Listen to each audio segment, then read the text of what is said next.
All right, we got Otto Porter back. Otto Porter, just real quick, tell me how Steve told you were going to be a factor in the Boston series. Just my capability of just shooting. Was able to space the floor more, give us a different look. That first game or game 4 where we won on the road, and Steph had an unbelievable game. So he wanted, a different look and a different feel for the next game, and we kind of stuck with it because it just was able to open up a lot of space for everybody to attack and another shooter on the floor. Yeah, kind of bouncing off of that, Otto, I'm curious about Steve Kerr, the communicator, because taking that season, for example, I mean, you played 63 games, you started 15 of them, but Draymond missed a lot of the season. Curry missed 18 games. Clay came back mid-season. There's a lot of moving parts that Kerr had to manage. And so I'm just curious, as someone whose role might fluctuate between, starting a finals game and maybe not being involved as much, what are those conversations like? How is Steve Kerr the communicator from your standpoint? He does an unbelievable job from the beginning. As soon as you step foot in the practice gym, he's all open book. We talk about non-basketball stuff more than basketball stuff. So with him, he made it so much easier because he could relate. So he definitely, put confidence in us to, once we step on the floor, he have all the confidence that we would do good.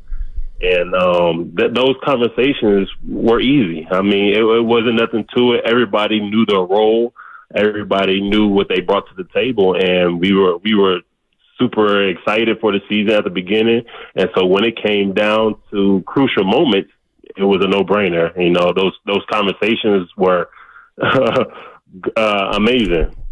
Otto Porter Jr. joining us on 95.7 The Game. He was part of the Warriors 2022 championship team. Otto, you played, obviously, for a bunch of teams. You played 10-plus years in the league. If you look at that Golden State Warriors team, would you say that team was a difficult team to coach or an easy team to coach? I wouldn't say it was the hardest team to coach. You had a lot of guys that been in the league and kind of understood what the organization was trying to do, especially with the big three, Draymond, Steph, and Clay. With Iggy coming off the bench, another voice. You had Looney, who's been there, done it. So you had guys that have been at that stage. And so for the guys that wasn't there, previous championships, we kind of leaned on their leadership, and we stuck together.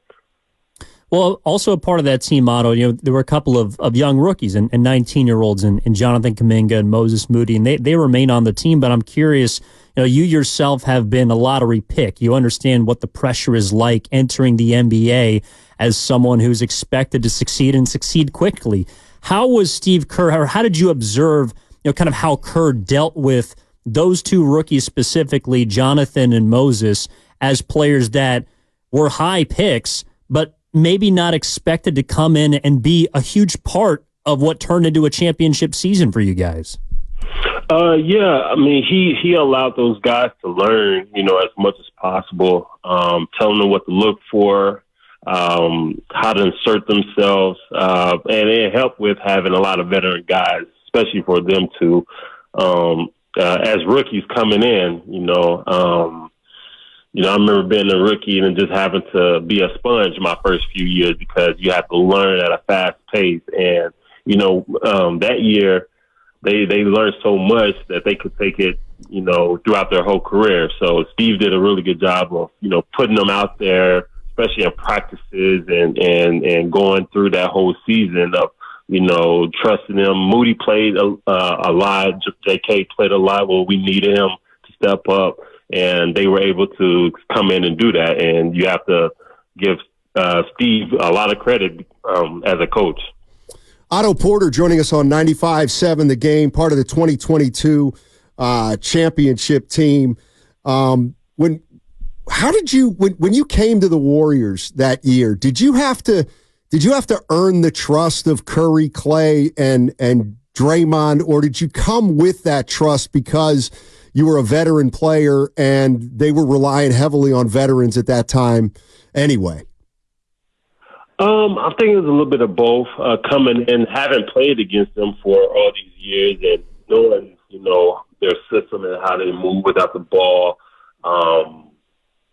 that system. And so when I first got there, it was kind of easier for me to pick up on that. And so we're talking preseason when I finally got a chance to be a part of that. And I think that trust kind of built from there preseason. And then the more I played, the more, I eased in and it became super easier to play with them. And they trusted me from the start. So I think, being a veteran in the game, knowing at a high level what's at stake and trying to achieve something amazing as far as winning a championship. Otto, that season you signed a veteran contract. I have to imagine there were other suitors out there for your services. What was the determining factor for you? Why did you choose Golden State? You had no way of knowing what that season was going to turn into. They were coming off a play-in exit. There had been a couple of down years for the franchise. What was the reason that you chose Golden State in 2021-22? Big reason was the opportunity to play with Steph. Knowing what he brings to the table, you have him on the floor. Anything is possible with that guy on the court. And then we had, thinking about it, we had Clay coming back. That was going to be the first time those guys played together. But it was a big gamble on my part. But it was easy because I wanted to play that style. I grew up playing that style of basketball. So it was a fit made in heaven for me personally. And like I said, I had no idea going into that season what was going to happen at the end. But, I'm glad I chose it. And it was an amazing year. Was it the high point of your career, Otto? Absolutely. Because I just realized that you're still only 30 years old. What are you going to do now? I got other things that I do off the court that'll take up a lot of my time. So I got you. Gotcha. No, I just have a quick question about Kerr because we had Bob Myers on earlier, former president, GM. You know him very well, and he said that Kerr's greatest strength is his poise. But I'm curious, as someone that's seen Kerr behind closed doors, you don't have to reveal too much, but could you tell us a little bit about Steve Kerr, the competitor? Because we occasionally see that fire burn, and it burns hot, Otto, but you got to see it firsthand every day. Tell us a little bit about Steve Kerr, the competitor.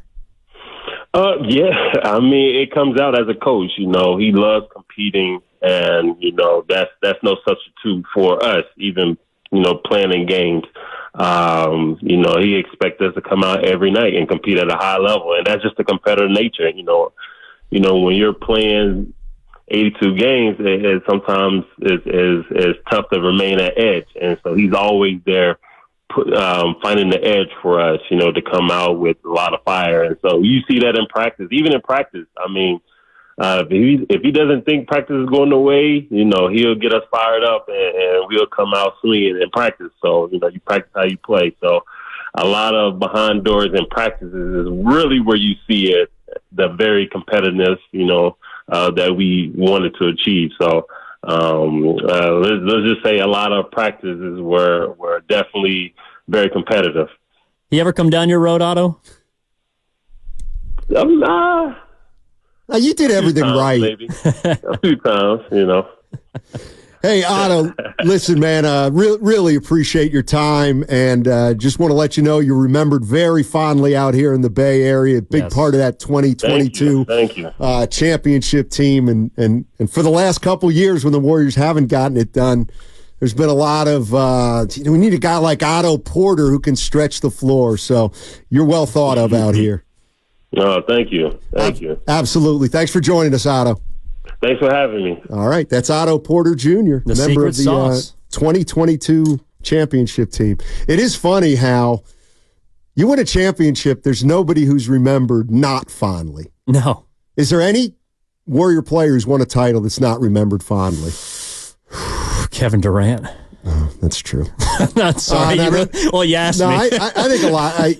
There's a few out there. No, but I think your point is taken, especially like the role players, right? Like the guys who are, I don't know, just the others. I mean, it's a big reason why, I don't know, now here in these NBA playoffs, someone like Jaden McDaniels is making a name for himself. I think people are giving the credit that Mike Conley has been deserved of for apparently 17 years. Otto Porter is, you're right. Like when people say, what was missing in this year's Warriors team? What could they have used more of? It was, well, I mean, Otto Porter Jr., I mean, that guy was a godsend. I mean, he shot the lights out. And I was actually just looking at his stats from the finals, Steiny. He shot like 56% from three in the finals. So he came in, and though he did not play 40 minutes a game, he was instrumental in those last three victories. Yeah, and he started games 4, 5, and 6, and those were the games the Golden State Warriors ended up winning all three and winning the title in 2022. 888-957-9570 is the number. You want to jump into the conversation. Steve Kerr, that's who we're talking about. He's been the Golden State Warriors head coach now for 10 years. He's won 4 titles, and we're maybe taking a little trip down memory lane and remembering the day he got here, and we're talking about his tenure as coach. Let's go back and listen to this. This is Steve Kerr on joining the Warriors. Remember, Steve Kerr had no coaching experience when he got the job, and he came into a job where there were very, very high expectations. I would much rather have talent and expectations than a low bar with a huge rebuilding process ahead. And so I understand the pressure. The most important thing that I've learned in sports is owner, GM, coach. That relationship between those three is critical. The relationship between those three will determine how you get through those bumps and through the adversity. Interesting. And he's been in all 3 seats now because he's, outside of ownership, I guess. But he I should say he's seen it from all 3 levels, right? Because he's been a player and he's observed how the front office and the head coach can be at times, a little bit of a riff, and what that results in. He's also seen when they work in cohesion, you can make great things happen. He's also seen as an executive how to work with a head coach as the GM of the Suns. I believe they made the playoffs, and if not 2 of the 3 years, then all 3 years that he was in Phoenix. And, of course, now as head coach, he's had the chance to view all angles of those relationships.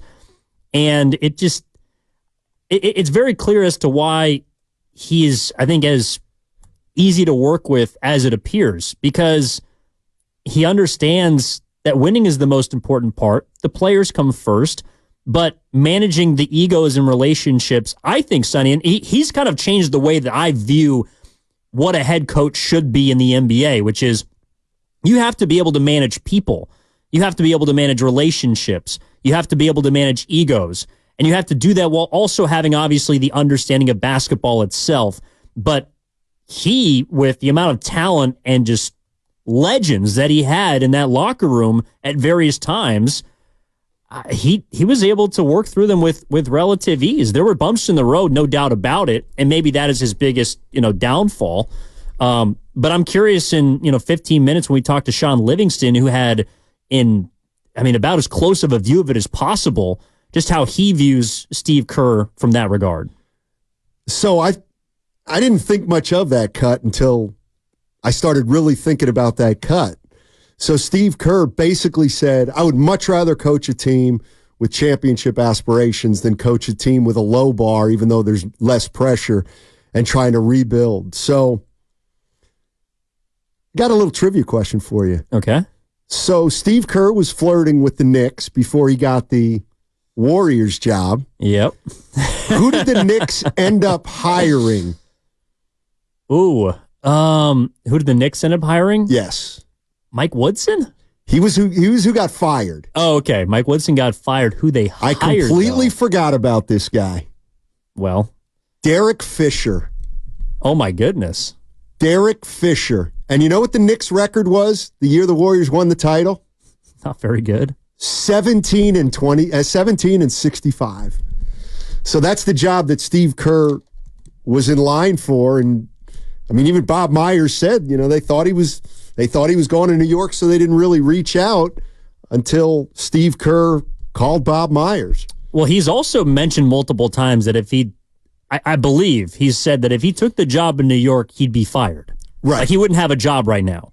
And that's just the understanding of situation and how important it is. He also said something, I'm not sure it was before or after that cut, when I was listening to the press conference, and it was about how if there's a job in the NBA with low expectations and a high level of talent, I'll take it because it doesn't exist. If you have talent on your team, you have expectations. Even if you have no talent on your team, there's an expectation of development and growth. And that's, I think, maybe a place that the Warriors are trending to, but aren't quite there yet. And I think that's why people are a bit frustrated with him or have been frustrated the last couple of years is because maybe that's the last box they feel like he hasn't checked off, the development aspect of things. But again, with how he came in and what he was asked to do, right? I mean, he was not asked to develop these players. He was not asked to make, a statue out of clay. Thompson. He was asked to.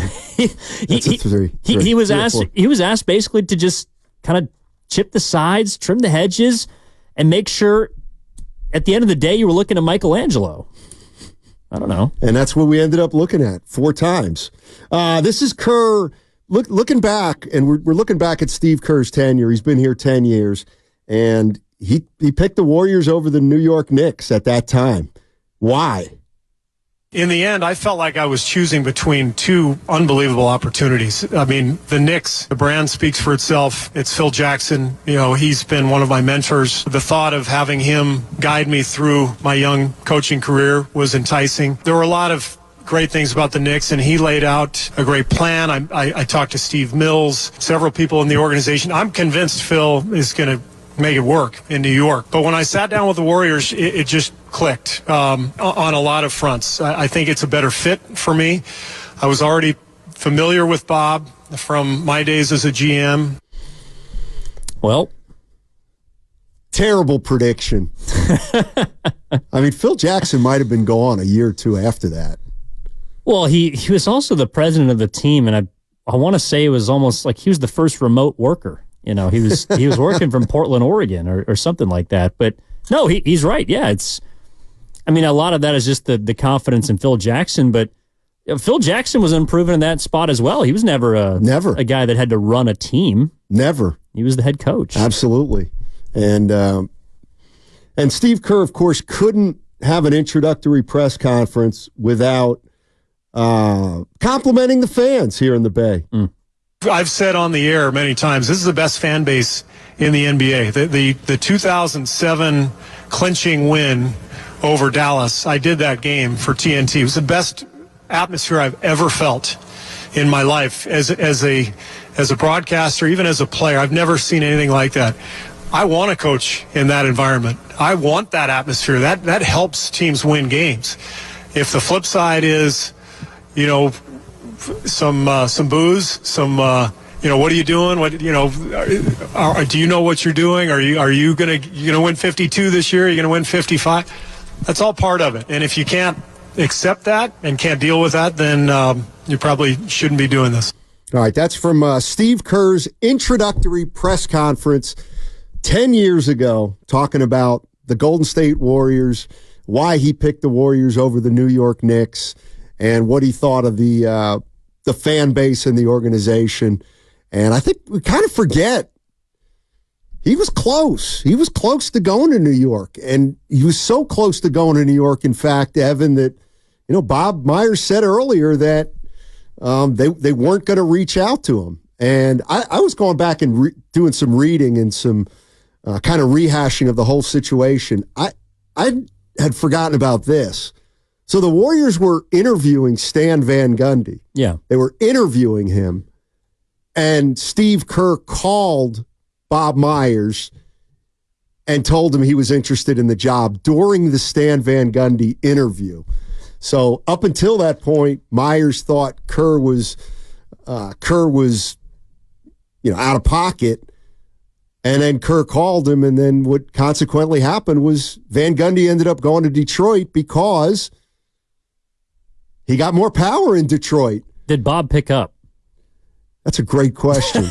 That's a great question. I don't know. Well, I imagine if it was the middle of the interview, he probably didn't pick up, but he knew he had to make the call back. I do wonder, though, if in that moment, you're talking to your potential new head coach, whatever it is, and you see a call from the guy that you kind of really want, and you just go, "Oh my gosh!" Well, it's been nice, Stan. I appreciate you. Yeah, we got to get you out of here. I know you got a plane to catch.